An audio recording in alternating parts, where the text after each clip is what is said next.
Hello, I'm the African Wanderer, and I'm making my first YouTube video. And this video is in reaction to a YouTube channel that I discovered recently. The channel name is Bantu City Diaries. It's a channel that has a collection of negative video about Black Africa. The negative videos cover cities, countries, tribes, women, religion, all aspects of Black African life. And I felt compelled to make a reaction to some of the videos on that channel. And today I'll focus mainly on a video that talks about Black African cities. The main message of that video: Black African cities are dirty. They're not as clean as London or Tokyo. They're not as clean as the white version of themselves. They're appalling, they're disgusting, they're shameful. Yeah, a lot of bad things. Yeah. And my goal today is not to debate the trivial observations that this channel makes. I don't think those observations deserve debating. They're not worth it. My goal is to give a different perspective about those cities, a perspective that I think can help, provides like means and tools for young African viewers of those kind of negative channels to deal with them, to have the resources to reply to those kinds of channels. That's my goal. I'll make 3 points in this video, and all 3 points are made to look at things a bit differently from what Bantu City Diaries are doing. The first point is observation is simple. It's not very deep. It's not very courageous to make simple observation. It's not audacious. It's not revolutionary. It's not thought-provoking. We need solutions. Bantu City Diary says that African cities are dirty. They're not London. They're not Tokyo, and he wants them to be so.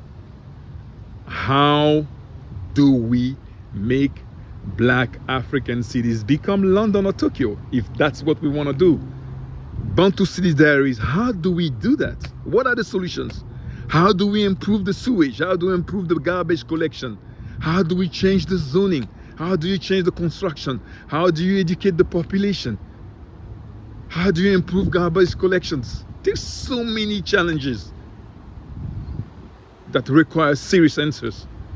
How do we do that? We should be making videos about providing some of those solutions. Tell us about Tokyo. How did they do it? Tell us about London. How did they do it? Take a group of Africans, take a section of Africa and clean it. Show us how it's done. Teach us. Help us make Lagos London, if that's what you want. That's the first point, okay? We need solutions. We don't need trivial observations. Okay, that's the first point. The second point: to be able to judge those African cities, you have to be able to understand what they are.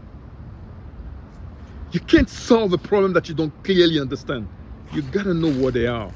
And what are those African cities? I'm gonna focus in this video on the ones from West Africa to Central Africa that I know a bit better. And I think the same can be extended to East and Southern Africa. What are those cities?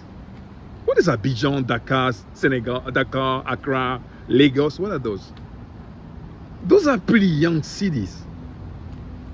Those are cities that are 6 to 7 years old. The version that you're looking at today is very recent. The Europeans, when they came to that section of Africa, Black Africa, had no intention to settle there. They couldn't. Those were not settlement colonies, because there was several issues, and 2 main issues were disease, malaria, and weather. The weather is a challenge for people that come from temperate climate. So they were like exploitation colonies where you get resources to go develop your beautiful cities that Bantu City Diaries like so much. So the European didn't build cities for those Africans population. They didn't. They don't build cities for African populations. They build colonial control centers, a few constructions here and there to lodge the governors and a part of the top officers of the armies. But they were not cities for the population. Those cities that you look at right now were created after independence. And they're the product of the effort of the populations in those regions. So they're recent, the young cities, 60 to 70-year-old, some are even younger than that. That's first. And also, who are the people in those cities? Who are the people in Abidjan, for example? Who are the people? The kids of villages? The grandkids of villagers actually, that just had no concept of urban planning. Actually, they didn't even envision a city 60 years ago. They didn't even imagine the city. They got faced with the task of creating a new country 60 years ago, and they had to invent those capitals. So this is a product of recent thinking by people that have little experience about managing cities. It's quite actually an achievement that they were able actually to create those capitals that Bantu City Diaries is mocking, is bashing. It's quite an accomplishment. They went from the village 60 years ago to creating Lagos, to creating Abuja, to creating Dakar, to creating Abidjan, to creating Brazzaville. Yes, the cities are dirty.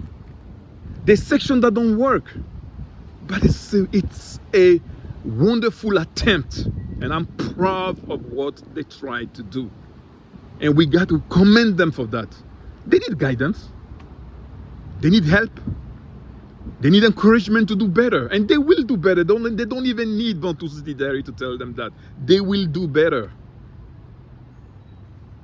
But we should be commending them instead of bashing them. That's the second point. Young cities, inexperienced population, a first attempt at urbanization. It's commendable. There's nothing to be ashamed of. And that's important for the young people. You should be proud of the attempt of your grandparents and parents. They tried, okay? Take your own life. It takes 50, 60 years for an individual to put their life together.